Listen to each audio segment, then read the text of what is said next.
Yes, good evening everyone. फटाफट से एक टॉपिक डिस्कस करने वाला हूँ।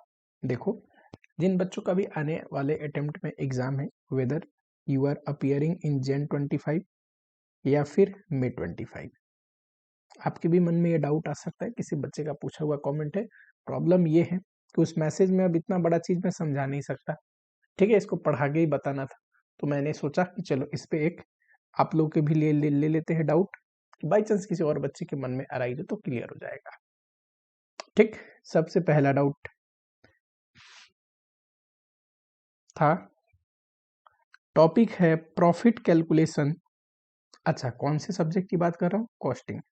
Profit calculation under marginal and absorption costing.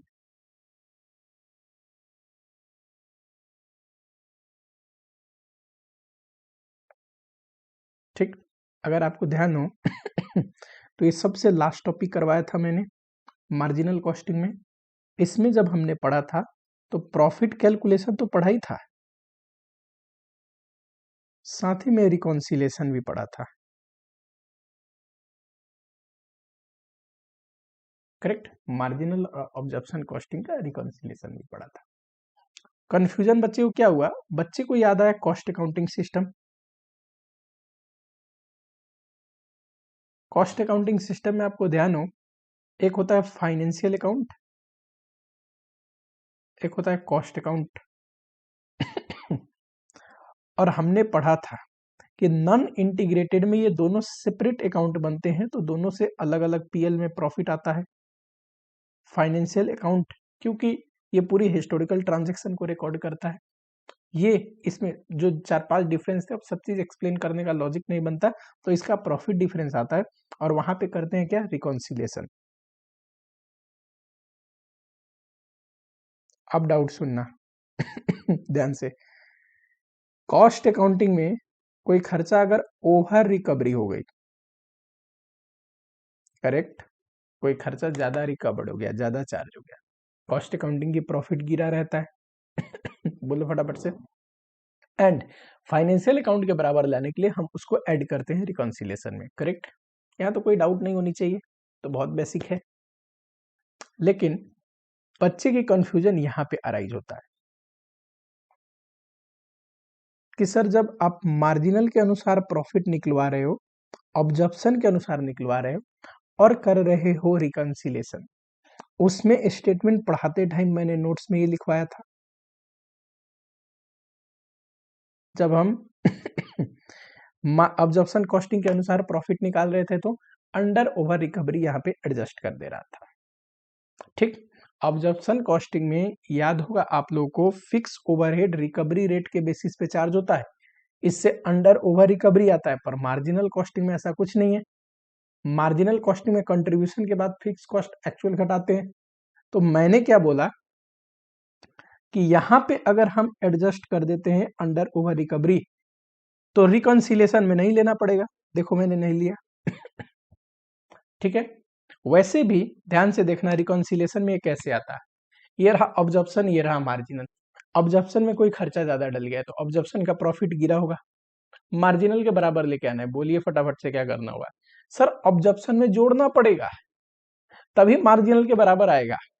यानी कि ओवर ऑब्जर्प्शन जो है, रिकॉन्साइल करने के लिए ऐड करना पड़ता है। ध्यान से देखेंगे हमने क्या करवाया था आप लोगों से, ओवर ऑब्जर्प्शन ऐड करवाया था। ओवर रिकवरी का मतलब क्या? खर्चे ज्यादा डल गए, एक्चुअल से खर्चे ज्यादा हमने चार्ज कर दिया प्रोडक्ट पे, तो जब यहीं पे डाल दिया मैंने और रिकंसिलेशन इस प्रॉफिट से कर रहा हूं, तो ध्यान से देखना, क्योंकि ये ओवर अंडर रिकवरी एडजस्ट हो गए, तो देखो क्या रिकंसिलेशन स्टेटमेंट में लिया है मैंने? नहीं लिया है। अगर ये यहाँ पे ऐड नहीं करता, आपका यही कंफ्यूजन है कि क्यों ऐड किया आपने, मत करो ऐड, कोई बात नहीं, पर यहाँ पे फिर आपको एडजस्ट करना पड़ता है। मान लो मैंने निकालना, यहाँ पे लिखा है मार्जिनल के अनुसार प्रॉफिट से स्टार्ट किया है, profit as per marginal. Absorption costing में कोई खर्चा ज्यादा डल गया, ओवर रिकवरी हो गई, क्या करेंगे? ऑब्जर्प्शन का प्रॉफिट गिरा होगा, हमें रिकॉन्साइल करना है, क्या करेंगे? मार्जिनल का भी प्रॉफिट गिरानी पड़ेगी, तो इसमें डालना पड़ेगा रिकॉन्सिलेशन स्टेटमेंट में, क्योंकि आसान हो जाए आपको ज्यादा जोड़ ना देना पड़े, तो इसीलिए अंडर ओवर रिकवरी यही एडजस्ट करवा दिया, नहीं तो रिकॉन्सिलेशन में तो यहाँ पे भी आता और कोई दिक्कत नहीं है। ठीक, पहला डाउट था, आई होप सो आपका क्लियर हो गया होगा। मन नहीं है ऊपर, रिकॉन्सिलेशन में ले सकते हैं। दूसरा डाउट,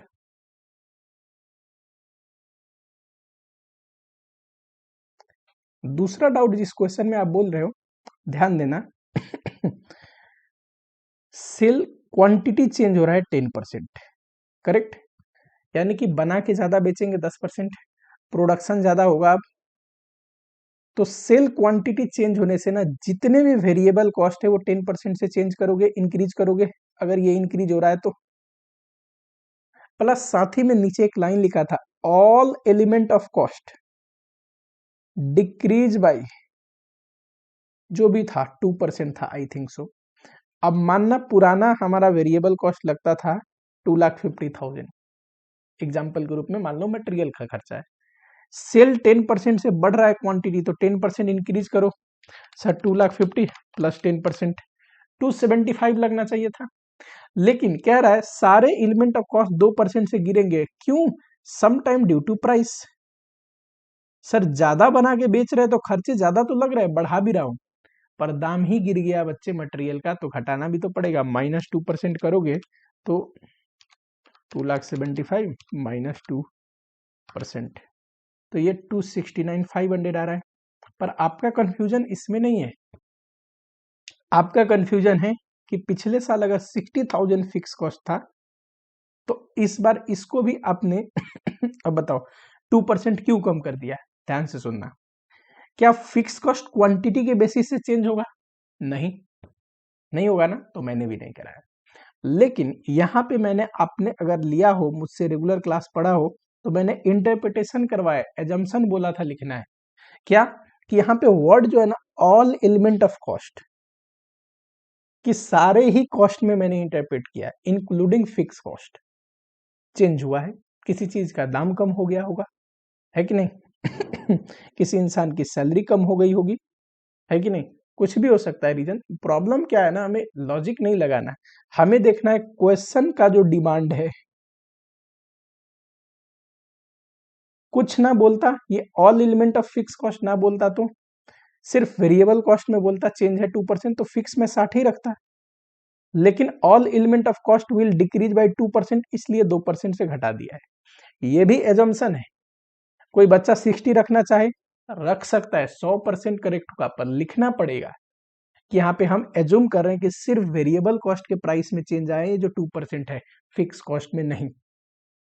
अब बोलोगे सर फिक्स कॉस्ट तो आपने बोला था फिक्स रहता है, अच्छा फिक्स कॉस्ट फिक्स तो रहता है, कुछ ना बोलता तो मैं फिक्स ही लेता, पर फिक्स कॉस्ट अगर कोई चेंज बताए, इंक्रीज या डिक्रीज, तो हमें करनी पड़ेगी, कैपेसिटी में चेंज आने से भी कई बार फिक्स कॉस्ट पे फर्क पड़ता है।